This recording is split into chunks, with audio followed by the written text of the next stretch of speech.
and suburban in the DMV. Today, we're just going to go through class mechanics, YBs, a little bit of history and background, and then we're going to talk about choosing an apiary site and touch on the laws a little bit, beekeeping laws. Okay, so class structure, I just did this. Oh, okay, this is a little bit deeper. All right, that's fine.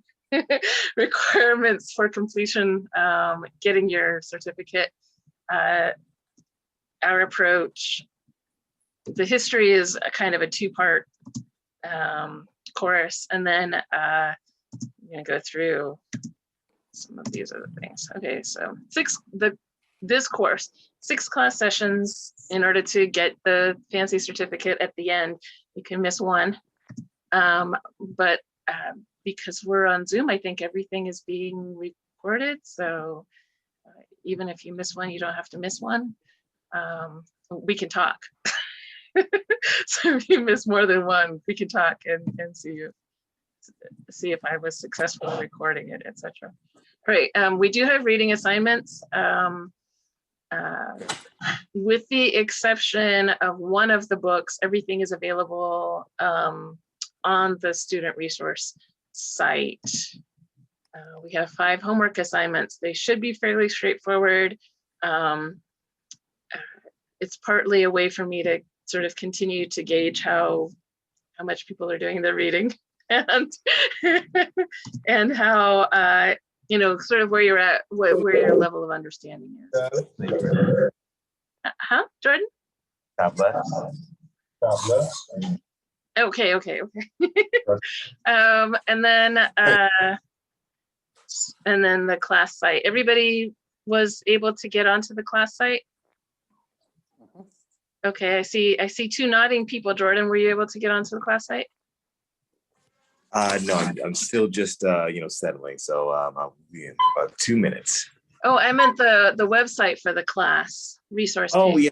Yes, I was able to log into that to the assignments. Okay, fantastic. All right.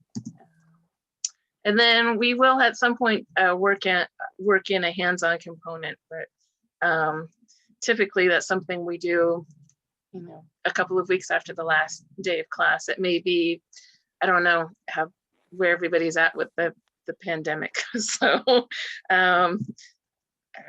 we'll have to try to figure out how to work in a hands-on component.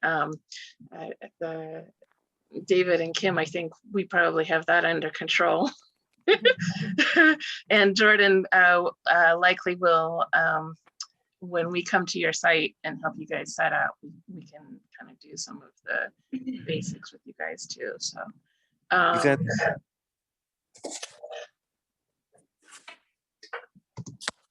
right, so this is a non-credit class, although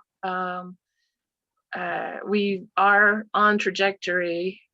We're like 1.5 years behind, but we're on trajectory to in seeking national accreditation. So at some point it will be an actual credit class. 6.5 hours of class, 5 homework assignments, and then we definitely encourage you to participate. At some point I'll be getting you guys links for all of the different meetings that are happening and beekeeping meetings that are happening in your area. It's really important for people to be plugged into the beekeeping community. I will say that 100 more times. Let me know if you're going to miss a class. Get more out of it if you do the reading. So the text, we have the Beekeeper's Handbook.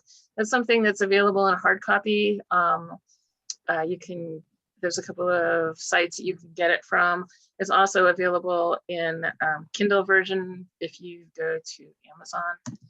The Beekeeping Basics, this is, there's a PDF version of this, but you can go straight to the Penn State website and order it straight from there, as with the field guide. And I believe that I have included links to those purchasing sites. The field guide is really nice to have. It's small, it fits in your pocket, it has glossy pictures, and it's perfect to put with your beekeeping gear and have, so that when you go to your hive and you're like, what is this? I don't know. Then you can look at it. So everybody was able to log in. You clicked on the links as well as the drop-down menus, so you were able to see the reading materials and things like that. Yes? Yes. Okay, fantastic. All right. When you get a mentor, so part of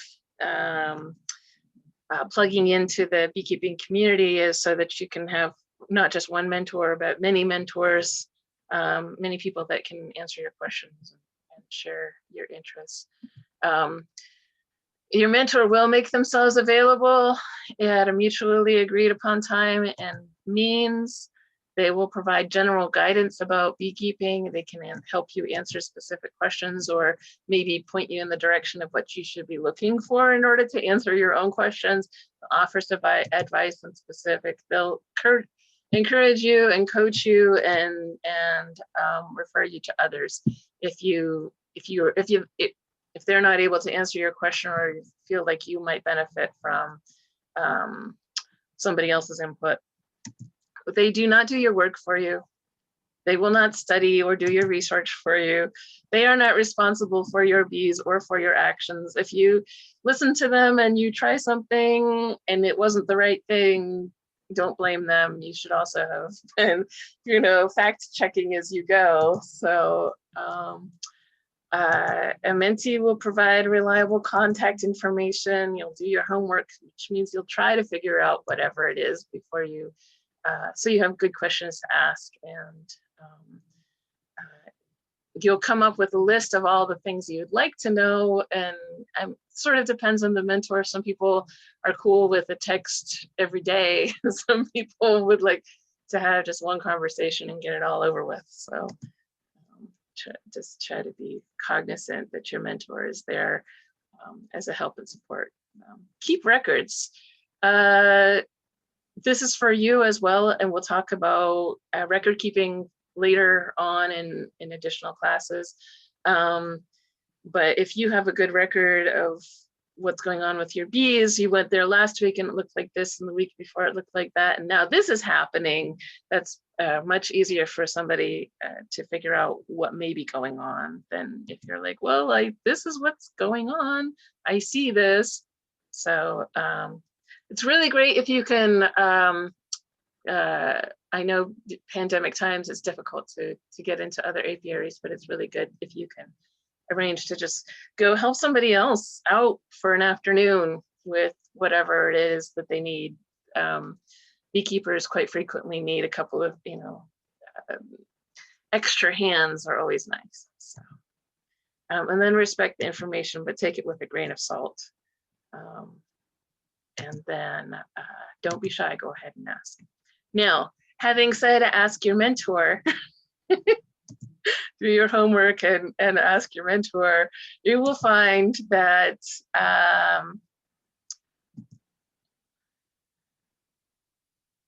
if you ask enough people, you'll get more input and opinions than you really know what to do with. So I know I'm usually of 2 or 3 minds about each thing that comes up when I go into the hive. So. All right. Weigh and consider. Is this working for people? Yep. Okay, cool. Okay, so the beekeeper's learning curve. We talk about the beekeeper's learning curve. You start with the beginning. You have a little box with a few bees, and you manage to kind of keep them alive, and it's very exciting. And then you have this amazing summer the next year when you have like so many bees, so many boxes stacked. You have all these honey supers, and you're just like, you show up to the meetings and you're bragging about how good your bees are doing and what an amazing bee. I don't know why you're having these problems. I'm such an amazing beekeeper. And then maybe they make it through, or maybe they don't make it through. And then comes sort of, you get back to the beginning place again, but you have more experience and knowledge, and then you kind of get yourself righted. So it's very, very common that this is the curve that people go through as they sort of get into beekeeping.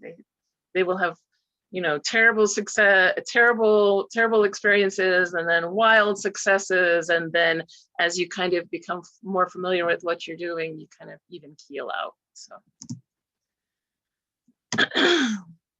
So we'll talk about finding an apiary.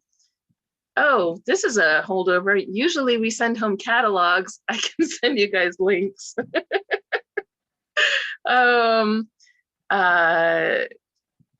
We will at some point talk about how to do install. Yeah, but the bulk of everything that we're going to do is really focused on the needs of the bees and being able to listen to the bees, being able to calm yourself and attune yourself to what's going on with the hive. And that is really the root of all good beekeeping. So for those of you who do not already have equipment or equipment coming, you have some decisions to make about what kind of equipment you want to use. But also you have to think about what your aim is with having bees. Do you want to have a lot of honey? Is your goal to support bees in the environment? Is your goal to make more bees or get into selling bees or educating people about bees, or to sort of clarify for yourself why bees? And then that also helps you to make some decisions about what kind of beekeeper you want to be. Some people are very hands-on, some people are very hands-off. You have to be hands-on enough that you take good care of them and treat them and check on them and make sure that everything is going well in the hive. But some people are in there like to keep telling them, stop, get out of the hive.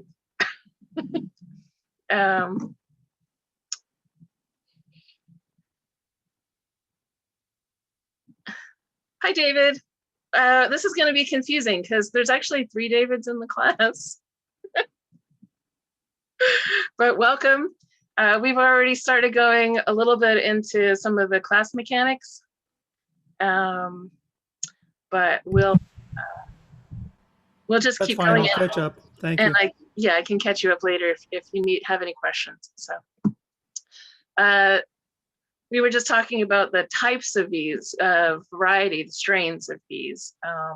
Some of them are much more hands-on and require a lot more attentiveness than others. And we will go into breeds and varieties later. So, and then the kind of equipment that you want to use. So it's pretty standard. We're going to talk about what a link strap is today. Top bar hive, TBH is top bar hive, Ware is another kind. Whether you want to use link strath with 8 frames or 10 frames, or if you're going to invent your own thing. It is illegal in the United States to keep bees in something that does not have movable frames. Just as long as you have movable frames, you can be as inventive as you like. So some people are really much more concerned about being as close to organic as possible. Your bees can be organic, but the honey may or may not be, i.e. whatever you do to the hive can be all natural and organic, but bees are collecting nectar and pollen from the environment. And unless you live on an isolated island someplace where you know that everything around you is all organic, whatever the honey is, it may not necessarily be organic. So it's all natural. And then how intensive you're going to be with your treatments, whether you're going to use like just top of the line chemicals or whether you're going to use top of the line herbal oils. Okay. And then who's going to be your source of information and mentoring. So those are some things that you may want to have to start thinking about. So We typically in this class just kind of go along the Langstroth line. Those are the bee boxes that you see the commercial guys using to do pollination. Typically what you'll see is the Langstroth hive. The management, it just takes out one additional factor. We do have follow-on courses if you want to learn specifically how to keep bees in a Ware hive or a top bar hive or something different. But we just talk Langstroth and in this course, and the reason that we do that is just to mitigate for additional factors. So, because there's still a lot of information to try to take in without having more variables. So it's not the only game in town, we know it.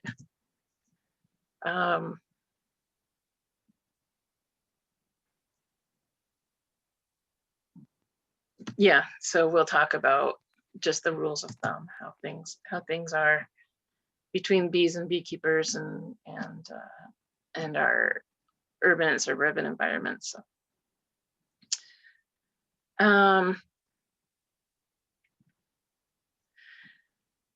sort of like a doctor, when you think you may have something wrong with you and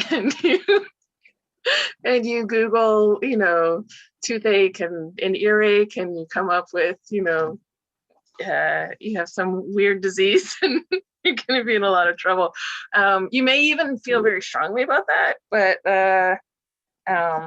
just know that if you come to us with a self-diagnosis and chances are that whatever we say is grounded, deeply grounded in a lot of research and experience, but doesn't mean that you're not right. It just means that, you know, beekeeping is one of those things that people have strong opinions about. So, okay, so we're going to go into the history a little bit. There's a lot of different kinds of social honey makers in the world. And some of them practice open air nesting, which means they don't build hives. You have the Drosata. Excuse me, social honey maker is the apis part. And then Drosatas are a giant honeybee. They're typically found in Asia. Huh?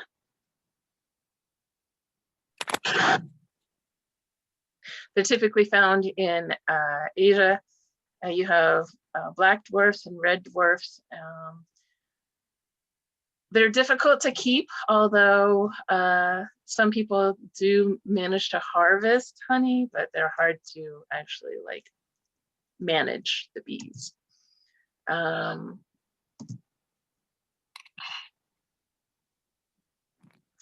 These are all cavity dwellers, so they build hives, they build colonies in cavities. We're, of course, mostly focused on the Western honeybee. It's called the Western honeybee, otherwise known as the European honeybee.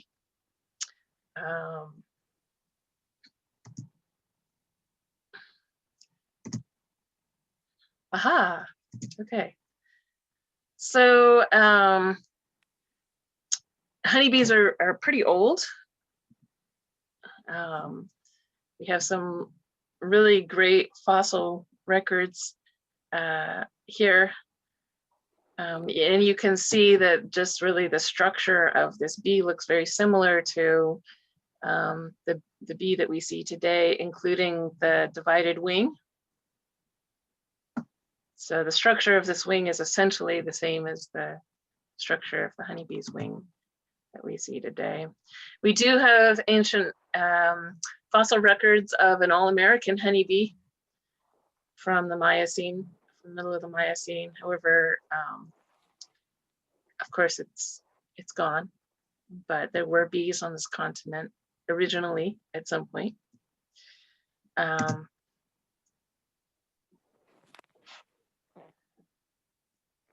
Oh gosh, this doesn't show up quite the way it did on my other slide. Essentially, bees have been around for a really long time. We can sort of see that Originally, mellifera split came from Africa, and we have subspecies that were coming in like 1 million years ago. It's just the DNA records. And then we have records of humans' interaction with honeybees. Some cave paintings in Spain. And there's a lot of discussion about whether that particular honey collector is a woman or not. So. Looks female. Yeah, right? Mhm.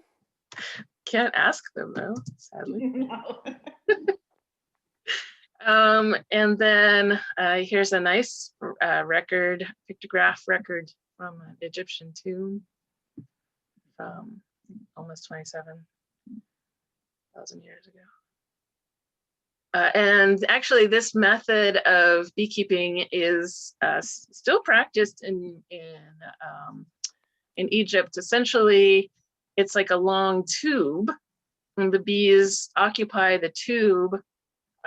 This is, of course, the outside, and this is like an inner wall. This is sort of like the cross section of a wall of tubes, and they harvest the honey from the inside of the tubes. Some of the Asian honeybees.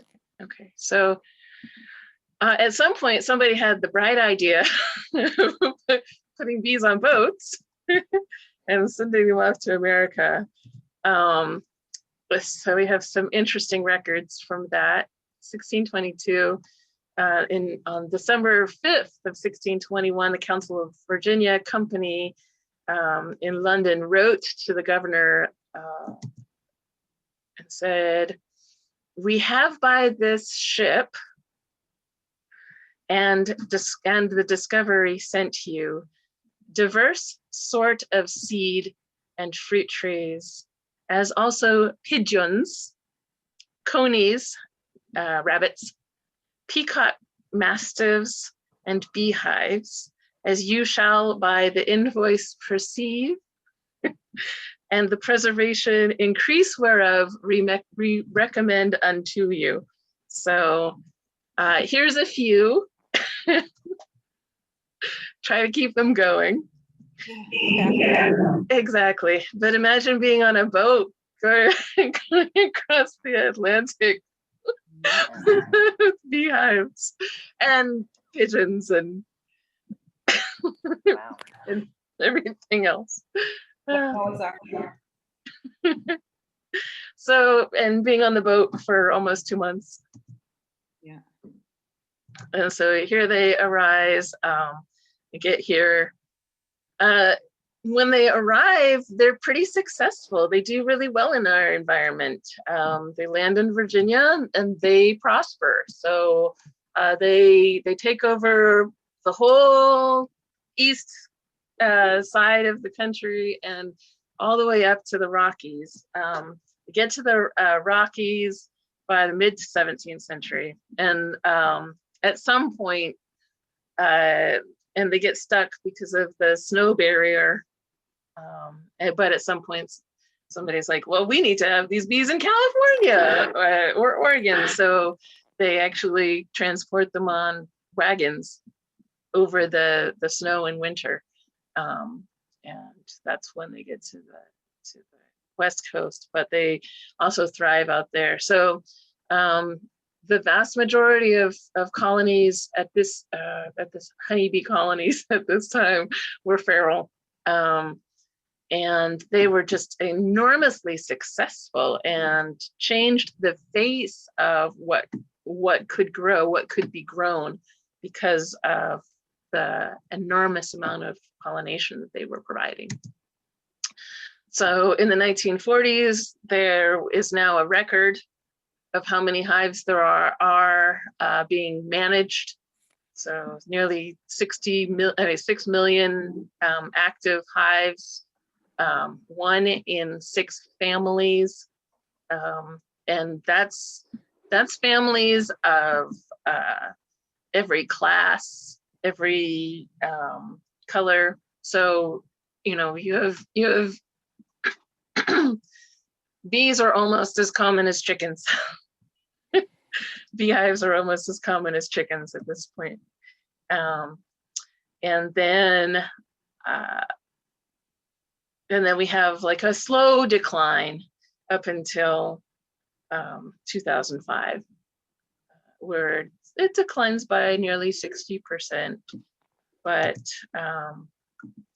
in part, these managed colonies, the growth of the number of managed colonies was bolstered by this great new beekeeping technology. We went sort of from honey hunting to nest owning. Okay, these are out of order. I apologize.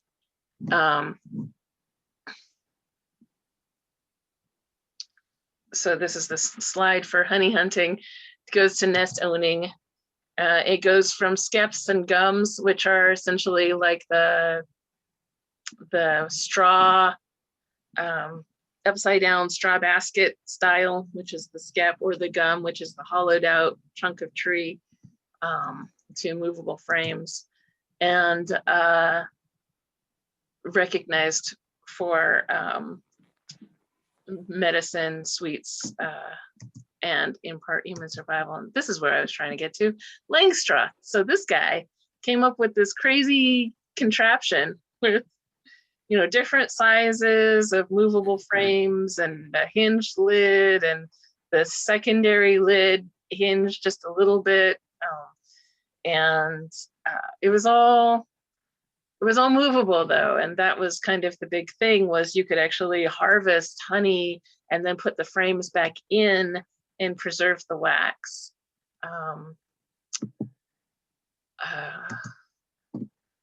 And he didn't come up with the concept of bee space. That was another guy. Do I mention him? Maybe. Like a few years before, but he incorporates bee space into his hives, and he comes up with the sort of standardized concept, which really helped sort of beekeepers in managing their colonies. Oh, these are really out of order. I apologize. But I just like this one, maybe that's what it is. But then we saw a decline. Commercial beekeepers kept honeybees, and for pollination, and an abundance of feral colonies also contributed to our food production. There are a lot of factors that contributed to the decline, but in part of that was the rise of the infestation of the mites that began to show up in the 1980s, and we still have an issue with that today. We'll talk about more pests and diseases in a follow-on class. But then came this big thing of colony collapse disorder, and that was really when bees hit the news and people kind of started to pay attention again. In 2006, there was just massive colony loss and no discernible reason. And people started to wonder about, oh my gosh, like this is real implications for our food supplies. So some of the reasons that are contributing factors to colony collapse disorder are new pests and diseases, tough new pests. We have small hive beetle, the old pests, some of the things that we have been dealing with for a while, like the Varroa destructor, the Varroa mite, started to gain resistance to the medicines that we were applying to the hive. We had some adaptive challenges as we've been facing just shifts in weather patterns, blooms and bees. When the things bloom and when the bees are starting to ramp up in their colony numbers again, when they coincide, can really bolster the vitality of a colony. But if the blooms come, as the bloom comes later in the year, or if it's impacted dramatically by big weather events, then that can impact the bees' ability to use that constant nectar source to thrive. And then also just pesticide use, pesticides, herbicides, fungicides, all of those things definitely impact the colony of, the health of the colonies, both in the environment, and then people were putting all kinds of crazy stuff into their hives. Just wonder what people are thinking sometimes. We will talk about some of the crazy things you may put in your hive, depending on what kinds of challenges that you're facing in the pest and disease class. So they start disappearing, people start getting worried, and so people start taking notice and getting interested in bees. And that's why we've seen kind of a rise in honeybees. So it's true that there are other pollinators out there, but the thing about honeybees, and this slide didn't load properly, so, is that they have greater numbers than your typical local pollinators, whether they're birds or other kinds of bees or bats or whatever. They have a really long season in which they are pollinating. So they go from early spring until basically, when it gets cold and things tend to stop producing fruits anyhow. They have a further range, so bees can travel 3 to 5 miles to forage. They will pollinate just about anything, whereas your birds, your butterflies, your bats, they tend to have kind of their favorite things, and they just stick to those. And then the fact that you can keep them in boxes and move them from place to place and take care of them and make sure that they are okay. This is also out of order. Sorry about that. So there is some evidence that honey helped our early ancestors nutritionally to outcompete other species, just giving us a nice big boost to our brain power. Okay, so here we go. All the best bites. That's what I say. Honeybees pollinate all the best bites. So most of you have probably seen this by now. Breakfast with and without honeybees. You'll notice even milk is impacted. And that's not just because it may be almond milk, but also the alfalfa which the cows are fed.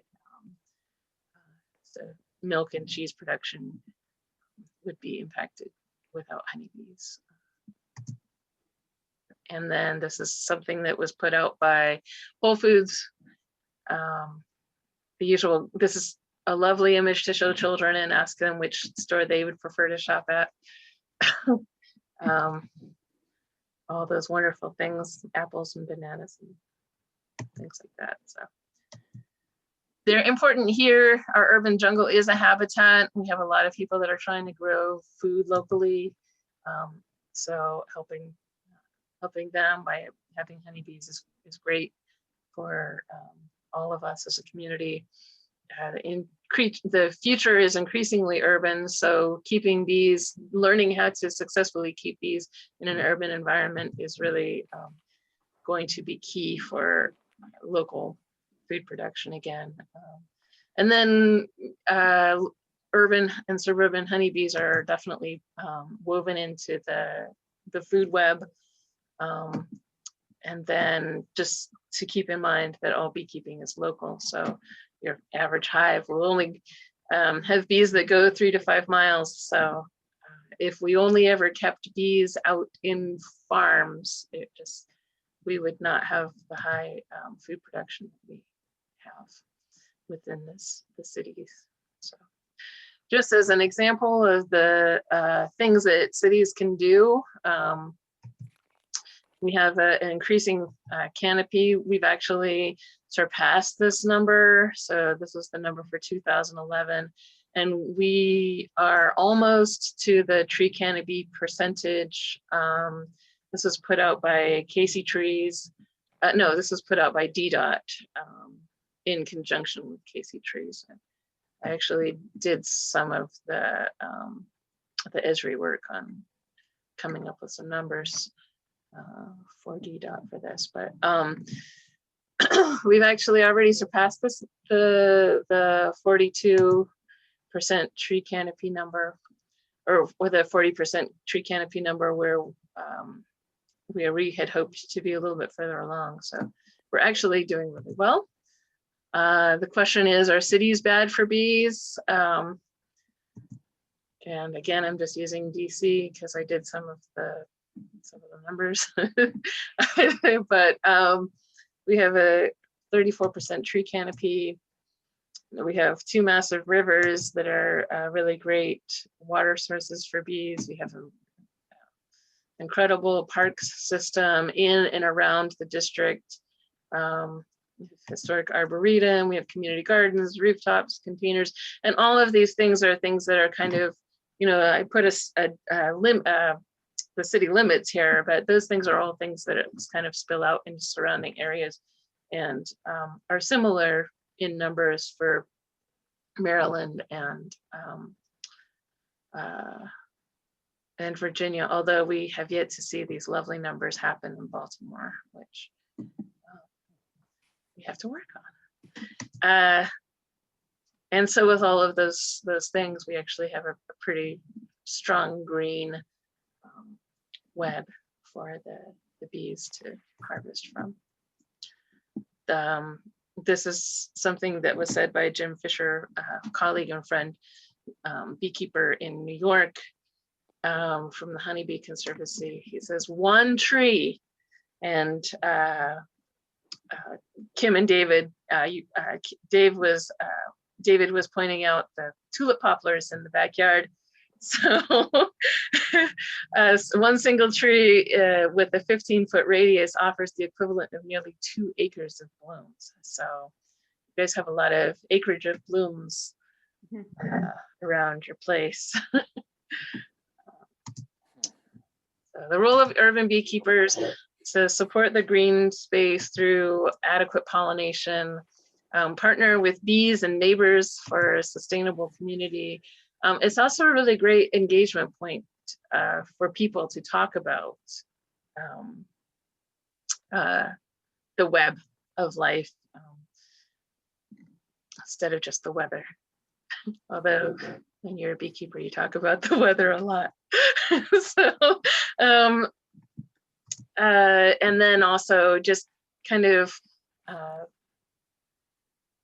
learning what the appropriate response to honeybees is and being able to share that sense of calm with folks. We actually get a lot of calls for bee removal, and about half the time it's native bees, and just being able to talk about honeybees or talk about native bees with whoever the person is that's really freaked out about the bees right now is very helpful for them to be able to kind of catch that calmness, because being educated and being aware can kind of help take some of the stridency out of a thing.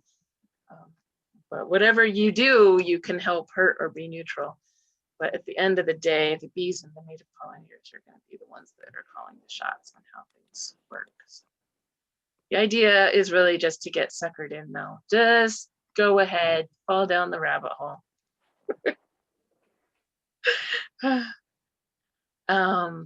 Okay. Oh, well, we already did that.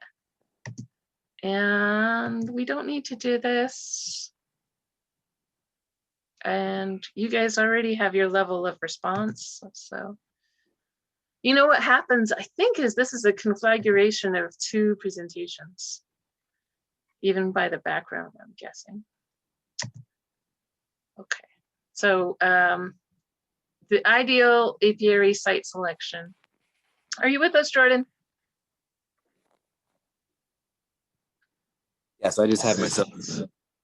Okay, are you able to see the visuals now? Yep, I've been seeing the entirety of the presentation since you started. Okay, fantastic. And Mr. Lang?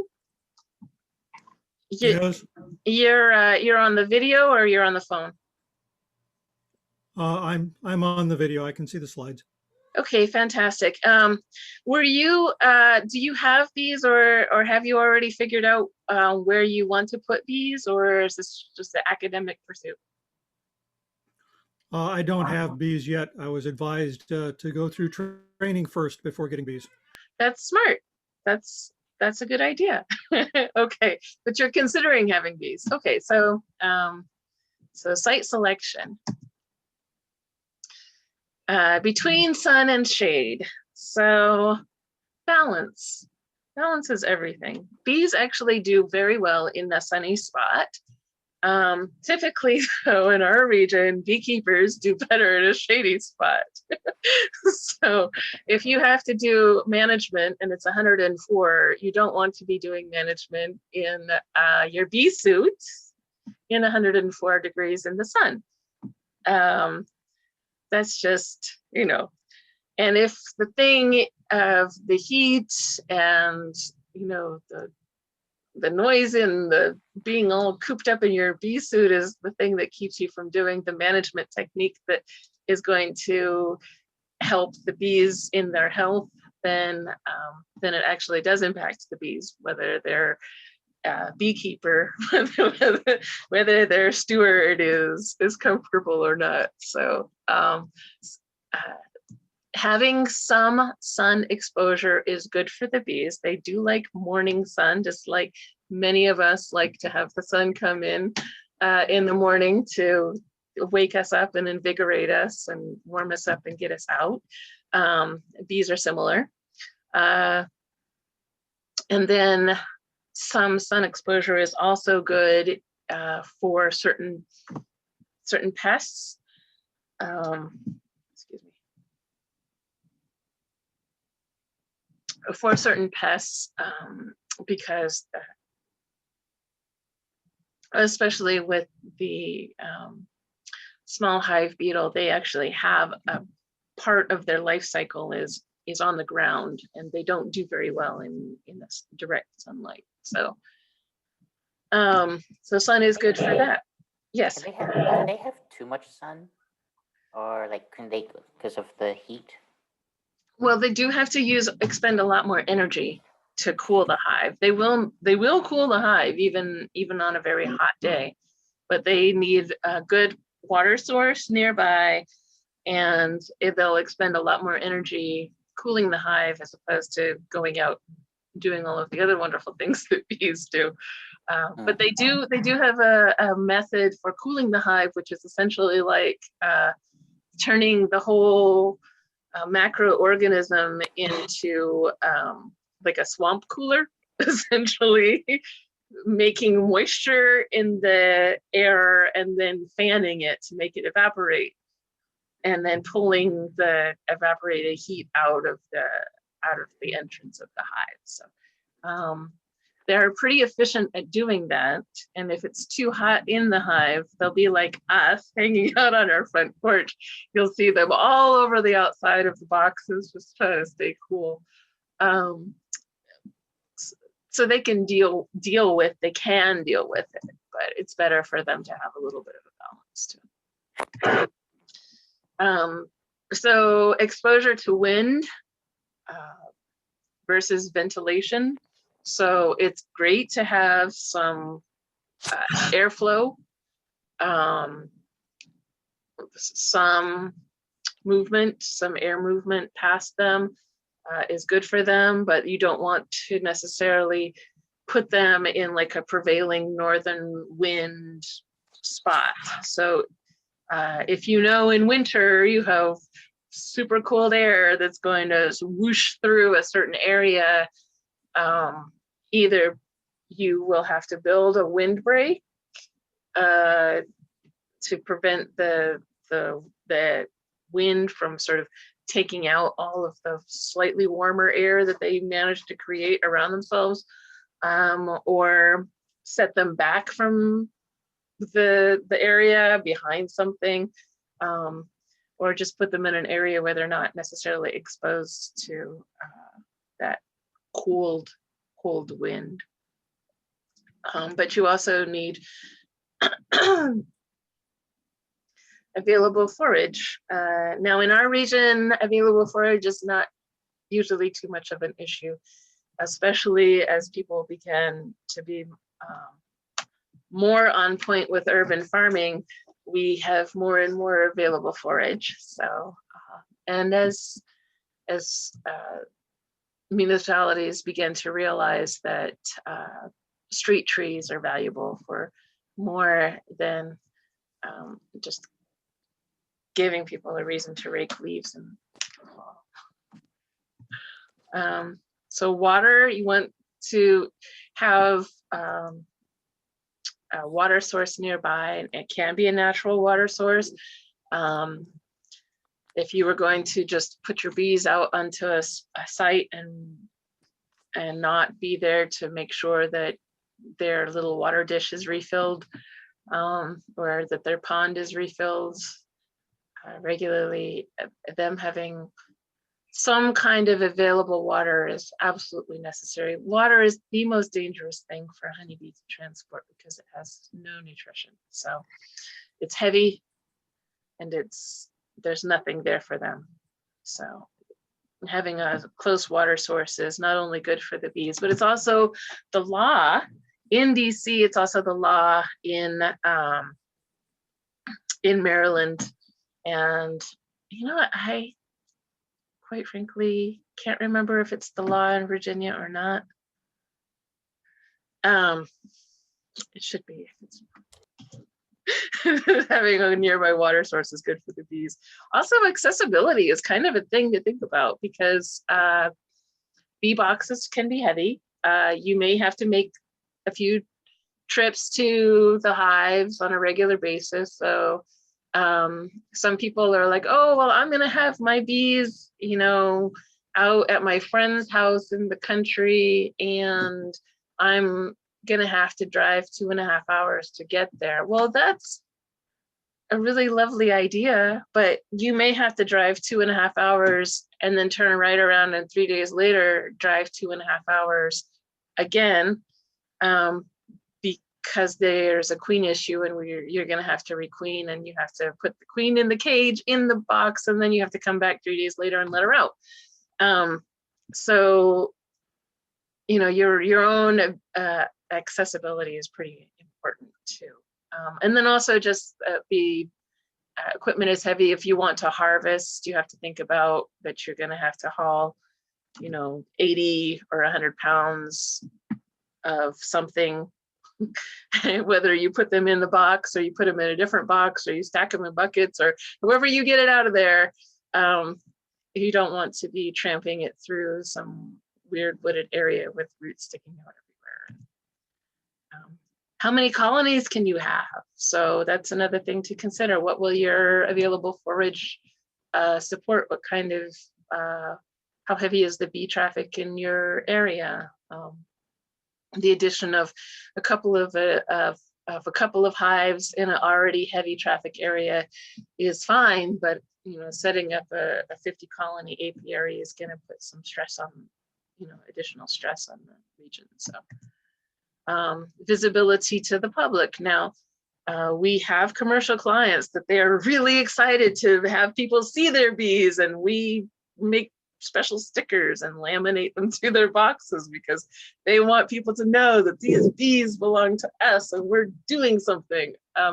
I also have clients who are like, okay, I gotta sneak my bees in at night because if my neighbors know I have them, they're gonna be trouble. So, and most people will find that, you know, just a simple bribe of a jar of honey or two every couple of years seems to smooth relations with your neighbors over pretty well. So we talked about available forage. So those are some really important things to consider when deciding how you want to, where you want to put your bees.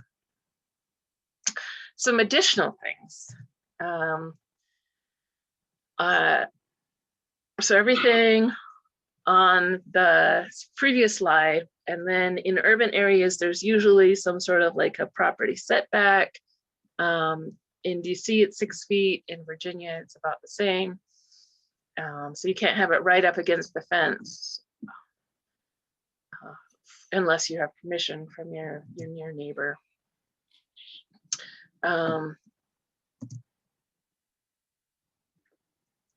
Whether you're going to be using an apiary or not. So that's again, that the travel time to somebody else's spot.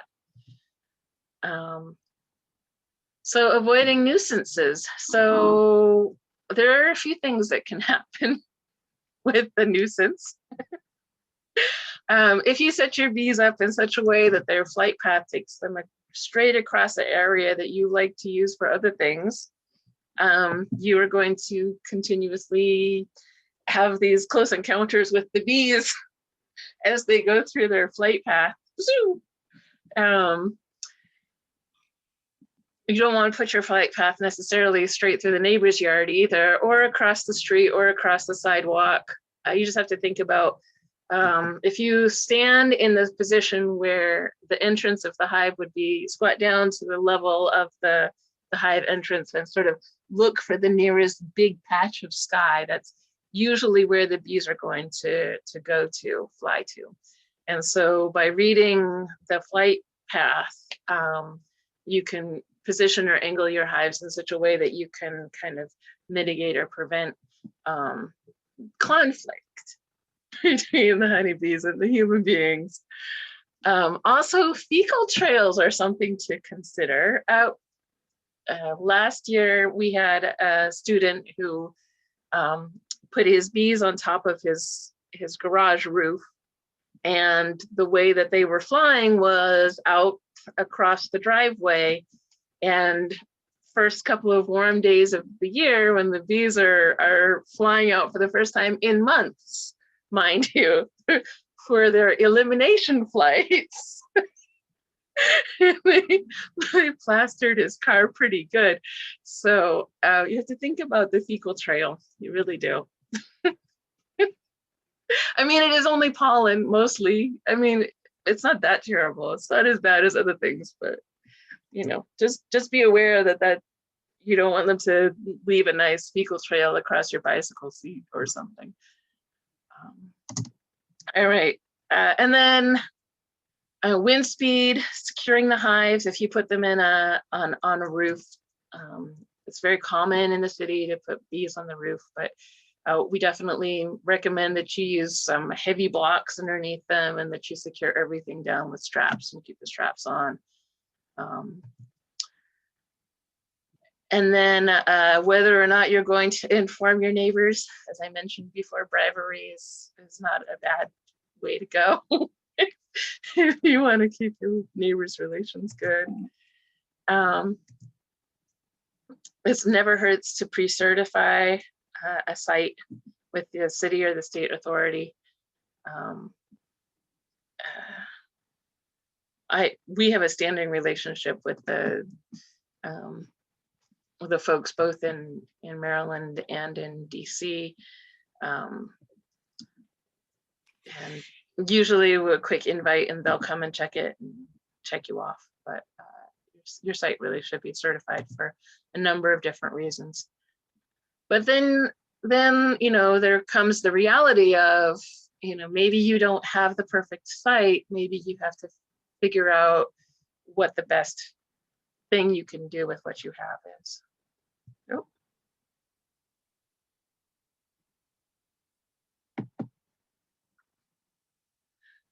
Oh, this is new. As I've explained to some of you, I've never done this before, so I see reactions. Oh, that's cool. Okay. All right. Okay. Can we move on now? Oh, wait. Yes, so almost never find the perfect site. Should definitely think about the nearby people before you figure out where you're going to put your bees. And then your site isn't necessarily going to be the same as anybody else's, which is going to have an impact on the way that the colony progresses through the year.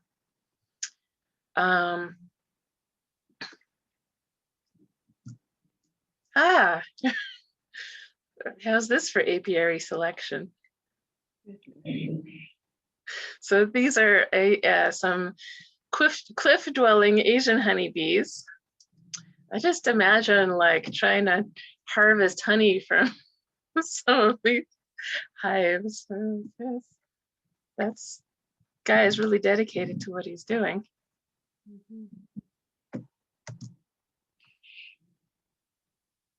So definitely the things that are the bad for the bees are bad airflow, too moist, too dark, too exposed to weather, things that are like vandals, bears. For some people, that's a consideration. Forage not available. There's no water sources available. Things that are bad for the beekeepers are just difficult or dangerous access. Oh, rooftops. And a word about rooftops. If you are a beginning beekeeper, have some familiarity, get used to working with somebody else's bees, maybe volunteer, go help your mentor, whatever, get a little bit more comfortable with honeybees before you set up your colony on the rooftop, because there's nowhere to run when you're on a rooftop. And then also additional things are mechanical noise. So right next to the AC compressor, smoke and fumes. So like downwind of your barbecue and things like that. Those are annoying to bees. Lawnmowers can be a little bit of an issue. So you may have to consider like when and how to mow your lawn. Weed eaters, etc., leaf blowers. Typically, it's not going to be too big a deal as long as you're not trying to do those lawn maintenance things right in the peak of the heat of the day when the colony is at its largest. So just think about early morning or evening once things kind of start to darken up and cool down a little bit. It's the best time to take care of that lawn maintenance stuff. So I have included on the site the laws for the links for the laws for Maryland. I hope to include the laws for Virginia by the end of the week. So that's my homework. But the DC beekeeping laws are some of the most progressive in the country, and Maryland is kind of following suit to a degree with the urban laws. So you should register your hives. Also, you need to register or have registered, or the beekeeper has to be certified or registered if you're going to be bringing bees across state lines on comb. If you're just bringing loose assorted bees in a container, but there's no honey, there's no bee comb, no brood, they don't necessarily have to be certified. Usually there's a setback of 15 feet or 6 feet with a tall enough barrier. That's just to sort of prevent the flight path from being a nuisance to outside people. Movable frame equipment is the law in the United States, and that is because there is a particular disease called American foul brood. You have to be able to remove the frames and check for American foul brood, because it is the pandemic among bees. If American foul brood were to get a foothold, we could lose 90% of the colonies in this country, and that would definitely have food security implications. So in DC, and I believe within the urban boundaries of a couple of the Maryland cities, there's 4 colony max per quarter acre.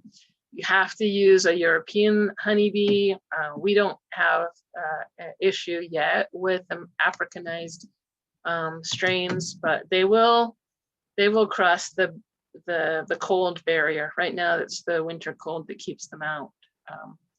If they have to be gentle, and if you have really hot, which means very aggressive bees, and they're stinging people, 2 blocks away, DC requires that you requeen them, and Maryland has similar laws.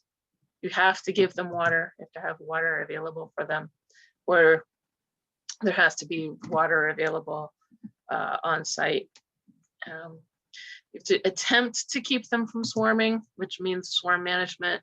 And you have to attempt to keep them healthy, which means that you have to check and make sure that they don't have various diseases, pests, parasites.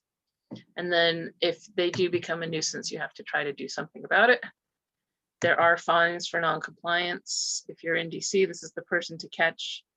The paperwork that is available on the student resource site in the reading section. I believe it's in the reading section. It might be in the documentation section, is for Maryland. Oh gosh, what is her name? I'm blanking on her name. Anyhow, she's a friend too.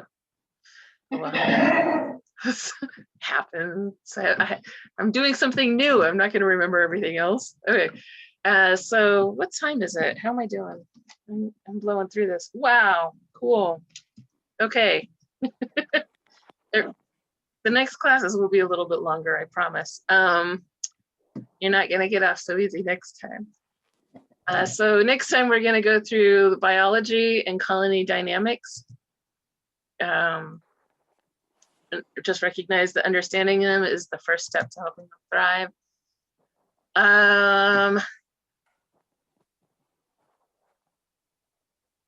Yes, this is like the entrance to the rabbit hole. And you will discover more about personalities of colonies. And you do have a homework assignment. I believe it's already posted. You can do it in a number of ways. You can do it through the form. You can do it from the PDF that's there to download by hand, scan it, take a photograph of it. Some people have made collages. Some people have made presentations. I'm always curious to see what people come up with. And you know, if it's, you can get as intricate with it as you like. You can go all out. You can say, well, this is what I have, and this is what I want to have. This is, you know, but I do want to have something, especially if you don't already have a site in mind. I would like to have something to help you evaluate the pros and cons of the site that you're considering for